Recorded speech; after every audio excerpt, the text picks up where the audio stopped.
So a few clips of me going for this challenge have been on the channel already, but also on another channel, which I will link in the description.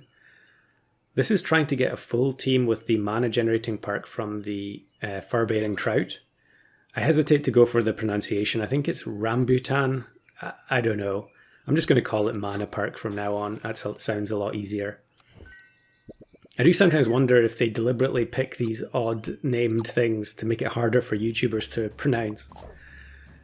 But anyway, the idea is to get the whole squad with the mana perk. Because it's only available from the trout, that makes it a little bit more difficult than some of the other full perk challenges.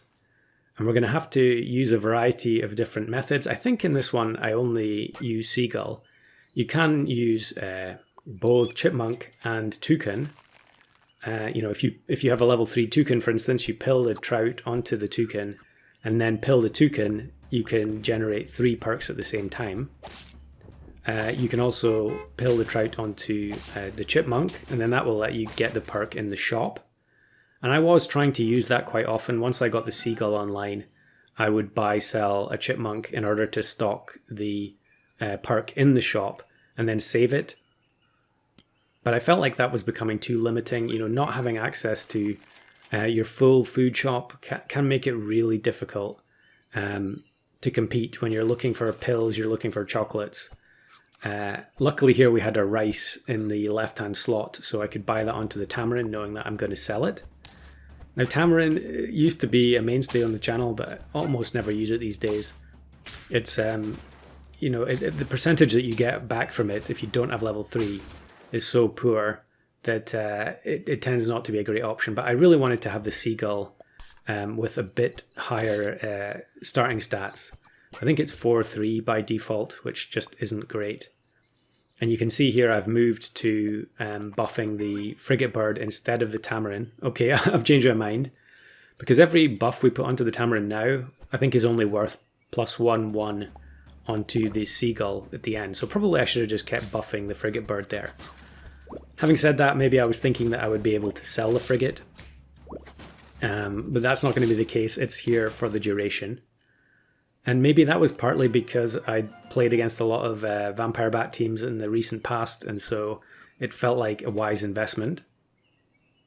So yeah, the perk itself, before attack you gain 3 mana.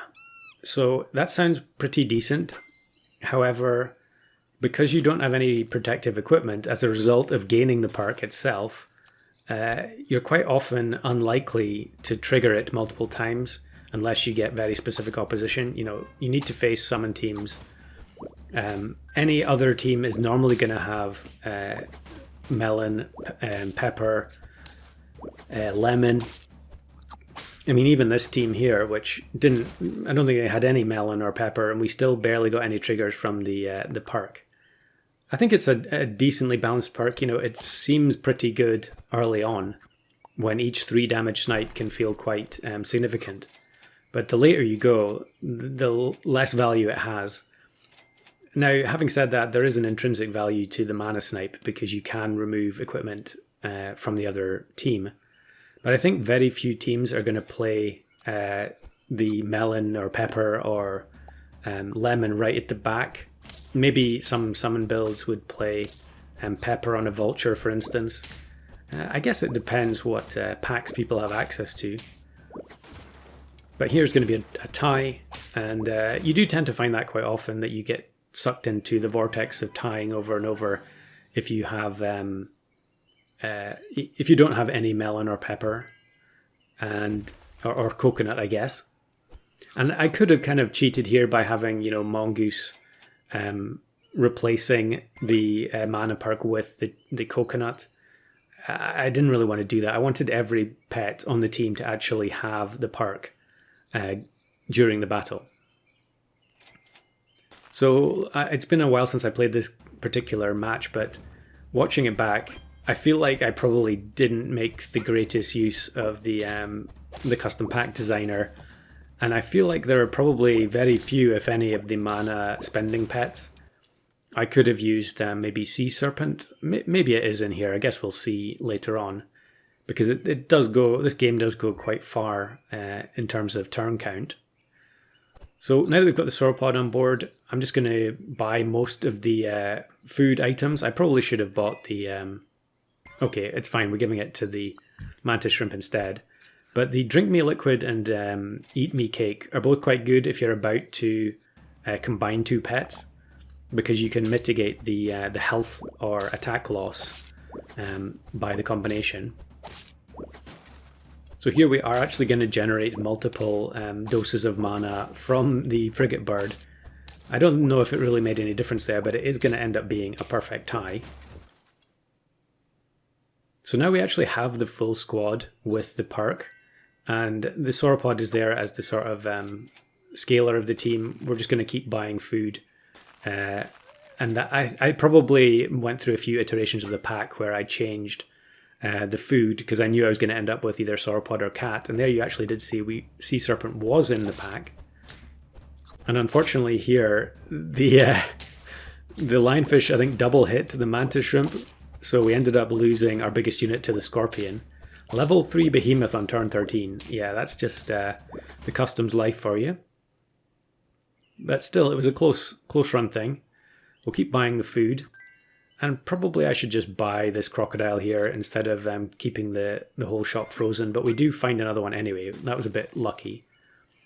But maybe you'll have noticed that we have Water of Youth and also Conpeto in this pack. So in order to avoid the situation where I was trying to find a chipmunk at the very end so that the seagull could give the perk to the chipmunk, I sell, the perk goes into the shop, and then I'm free to replace the seagull with a different unit at the end. I decided, why am I wasting my time with that? I should just be using Conpeto or Water of Youth to just transform the seagull into something else. Because we don't have any summon units, so the seagull's ability is going to do nothing for the rest of the game. There were some games where I tried having summons, you know, maybe Sabertooth, and then the seagull would give the perk to those pets as well. Here the frigate bird actually gets to do something, but our team still ends up with cold right across the board. And I think, yeah, very lucky here to get away with a 1 HP win. The cold damage plus the pineapple there wasn't quite enough. So here is the Conpeto. We can buy it onto the seagull. And funnily enough, we actually end up with another crocodile. So that worked quite well with our team synergy. And I think, yeah, I should just buy the lasagna and then also the mantis shrimp. Okay, we get an extra gold back. Yeah, rolling with stuff frozen like that, I suppose I was waiting to see what other food was presented. Strawberry plus garlic isn't going to do it. But this is a pretty unusual team. I mean, although, like, Woodpecker Tiger's not unusual, but I think they had double tiger there, so maybe they... Did they mushroom pill something to get the 1/1 tiger? Or maybe that was just a stoat cell. But they were also trying to get the level 3 young phoenix, which is quite amusing. Now, I think I paused over Conpeto there. Maybe I was thinking about transforming the frigate bird into something else, but I have become kind of attached to it at this point, so we're going to leave it on the team and just keep buying the food. And another Conpeto, but yeah, I think I'm going to pass it up now. And really, the food at this point, the scaling probably isn't going to matter too much. It's more about getting the mantis shrimp and crocodiles to higher levels. Now here's another team that is going for a lot of snipes, and clearly their team was optimized a lot better than mine. So yeah, looking for the level up, we do get it, and we can buy both food items because we have the level 2 sauropod. So really I need to face something pretty messed up at this point to have a chance. And would you know, it is Kappa plus whale. And the mantis shrimp removes the kappa, which means the whale doesn't trigger. It is actually funny to see that they've changed the whale so that if it doesn't swallow anything, it does the little animation, the buzzer effect. But for the first time in I don't know how long, the orca is not going to produce a walrus at the end. We just have to clear up these 3 hydra heads to get the win. So yeah, this one took a lot of effort. Obviously it's pretty awkward in customs at the best of times, but having no protective gear makes it even harder.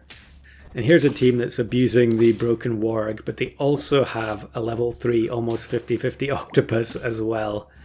And although it looks like it's close at the end here, because we don't have any equipment, we just have no chance. So yeah, that was a common situation. Strange that I ended up with double crocodile and mantis shrimp in that one as well. And then lastly here, we've got me facing Rev GT. I had actually planned on using this run, and I was just going to post a losing run for a change. But Rev clearly was going for a video, and I didn't want to spoil the outcome of his video. I don't think he uploaded that exact run, but I will link to his behemoth video anyway if you want to go and see what he was trying to achieve there.